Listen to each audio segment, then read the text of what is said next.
Originálne a nadčasové, také sú piesne a texty Kamila Peteraja, ktorý oslavil okrúhlu 80-ku a dostal k nej niekoľko darčekov. Ten hlavný mu priniesli baletky.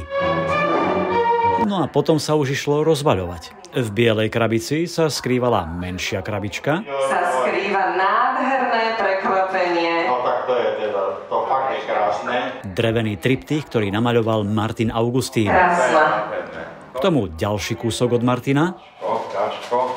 No tak nádherný grafický list. A hlavný darček Zlatá kniha Kamila Peteraja, v ktorej nájdete crème de la crème jeho tvorby, vyše 260 strán jeho textov, básní a bonmotov. No ale je to kniha, kde sú vychytané všetky detaily. To znamená, v rámci tej knižnej kultúry je tu všetko naozaj 1000%, lebo knižná kultúra je na vysokej úrovni. Dokazuje to aj táto unikátna kniha. Na obálke je zlaté plátno s razbou, k tomu ozdobné púzdro, certifikát originality a dve grafiky Fine Art Print Martina Augustína. Modrá s názvom A ticho v tvojom dychu dýcha, tá svetlá, zlatá sa volá Každá o srdce sa delí.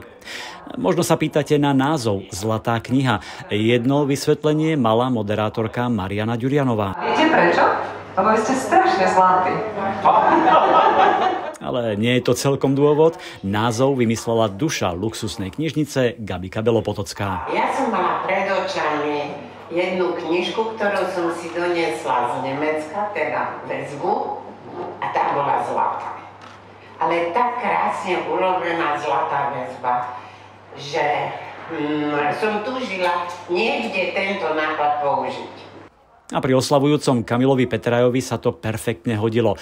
Niekoľko mesiacov sa vyberali texty do knihy a nádhernými ilustráciami ich dotvoril, ako vždy, skromný Martin Augustín. Ja sa tam vnímam ako jeden člen z posádky, ktorý sa tým svojím dielom pripája k tomu, aby sme nenarazili do nejakého útesu, obrazne povedané, a naozaj doplávali tam do tej destinácie, kde svieti to slnko. Zlatá kniha Kamila Peteraja v limitovanom počte 500 exemplárov oslavuje tohto jedinečného umelca, ktorého verše sú neraz ako zrkadlá našej duše. Veľmi ti chcem poďakovať za tvoj prínos do duši každého človeka, pretože skrze tvoje básne a texty piesní, ktoré si ponúkavajú celé generácie, nielen na Slovensku, pevne verím, že aj v Čechách, možno aj niekde inde, tak vrýva to vlastne tvoje myšlienky a tvoje nejaké motivácie do našich duší a do našich myslí. Na diaľku Kamilovi zablahoželal aj Pali Hamel či Katka Žbírková v mene Mekyho, osobne zasa ďalší skvelý textár Ľubo Zeman či speváčka Kristína. Kopec šťastia, more zdravia a oceán lásky, pretože láska nás všetkých vyživuje a si myslím, že je to takéto takže vám prajem, aby ste boli stále milovaní, milujúci, aby ste mali stále také úžasné nápady na básne a texty.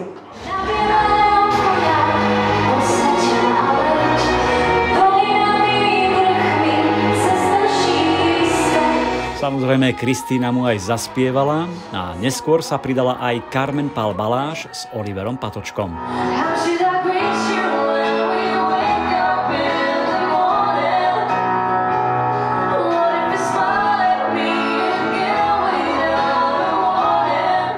No a napokon uviedli Zlatú knihu do života. Ako inak? Zlatým práškom. Ale nebol to len taký obyčajný prášok, ale skutočné 14-karátové zlato.